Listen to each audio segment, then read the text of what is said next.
If you like surprises, you'll love Versatile Rear Bench and the Versatile Rear Lounge, or as we like to call them, VRB and VRL. Their plush forward and aft adjustable backrests make them perfect for sandbar parties, sunbathing, and sitting together for conversation. When the backrest is stowed, you'll have a huge bed area for sleeping all night long. The VRL has a pillowed headrest built into the rear of the lounge, so the whole group can lounge facing forward and the rear at the same time.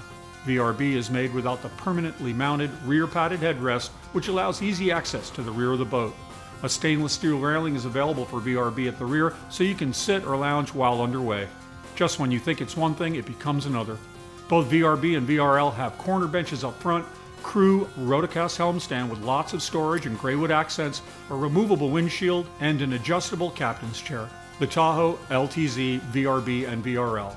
Surprisingly versatile. LTZ highlight features include a crew helm stand with a large storage area and cup holder, a silver stereo system featuring high-power fusion stereo with 4 speakers, deluxe seat frame cladding, 2000 series multicolor Matrix 50 furnishings, and an extended rear deck with telescoping stainless steel ladder.